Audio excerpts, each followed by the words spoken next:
It's a new year, and today I'm sharing the predictions for this year, 2025, based on numerology and astrology. Earth's ascension to a spiritual fifth dimension is accelerating, so put on your seatbelt because 2025 is not going to be an easy ride, but it's so worth it because it's full of spiritual and personal growth. First, I will talk about what the astrology and numerology has to say about this year, and then I will give 5 tips on how to make this a more enjoyable and less bumpy ride for you. So starting with numerology, 2025 is the universal year 9, which marks the end of a numerological cycle. So it's a time for wrapping up loose ends, releasing what no longer serves, and preparing for new beginnings in 2026, which is a universal year 1. And number 9 is all about healing, forgiveness, and deeper connection to higher consciousness. I was so happy to see that this year is all about spiritual growth because it's so needed now with the rise of tech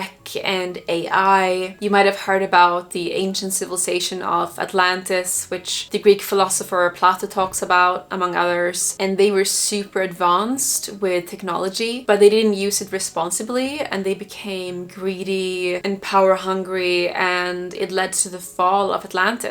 So if we don't handle this powerful tech responsibly and stay grounded in ethics and awareness, we could face similar problems. And the more of us who work on our spiritual growth, the more we're affecting the collective consciousness. Because it's not the tech itself that is bad. I think almost half of the spiritual community thinks like, oh my gosh, AI is so bad, tech is so bad, I'm just going to use cash, never going to use credit cards or facial recognition or ChatGPT. But the truth is technology is just a tool. You have civilizations on other planets, for example Andromeda, that live where they use technology responsibly. The psychic Diana Cooper writes about the golden age, which she predicts will happen in 2032, and I recently read her second book about it called The Golden Future, and she's saying how we will be using technology in the golden age but to our benefit. So everybody will be able to decide if they want to work or not, and when they work they get to work on creative fun projects, so their purpose, and these mundane tasks, mundane repetitive tasks, will be replaced by robots. Now let's look into what astrology has to say. So Pluto in Aquarius signifies profound societal and technological transformations. So again, very similar to what numerology has to say. So you can expect breakthroughs in renewable energy and AI. Aquarius and Pisces especially will have crazy personal growth this year, which includes my boyfriend who is Pisces. Saturn in Pisces continues its journey in 2025, which will mean that you want to combine spirituality with practicality. This transit supports spiritual discipline like starting or deepening practices such as meditation, yoga, or creative outlets that align with spiritual growth. Solar and lunar eclipses in Aries, Libra, and Taurus, Scorpio will bring focus to balancing individuality and relationships, as well as addressing themes of power, stability, and self-worth. So if you're in a codependent relationship or struggle with self-worth, this is the time to work on self-love. Otherwise, you can see a lot of drama in your relationships. First step, release limiting beliefs. The energy of 9 and Pluto's influence highlight the importance of releasing outdated structures, beliefs, and patterns. So write down on pieces of paper your limiting beliefs and burn them. They are no longer part of your self-identity. Tip number 2, embrace community. Focus on fostering genuine connections and contributing to the greater good. I'm thinking of starting a membership actually for you guys, so we all can come together and talk about what we want to manifest in our lives and give each other accountability and support. So let me know in the comments if that's something you'd be interested in. Tip number 3 is to prioritize spiritual practices. Saturn and Neptune's influence encourage grounding spirituality into everyday life. And I'd love to hear in the comments, what is the spiritual practice you're going to focus on most this year? Tip 4 is to be open to change. With transformative energies in play, adaptability and trust in the universe are key. I know surrendering is hard, but that is extra important this year. Tip number 5, connect to the earth. Jupiter in Taurus supports deepening your relationship with nature and appreciating life's simple pleasures. I love taking off my socks and ground into the grass. It's a great way to reduce inflammation in the body and have less stress in your life. And this is so important, especially for us light workers, because we tend to be more in our upper chakras. We're off to another planet and we need to sometimes just ground down so that we can actually anchor in the 5D frequencies. us into Mother Gaia. Now I'd love to hear, what are your predictions for this year? What do you think will happen? Let me know in the comments and have a beautiful day.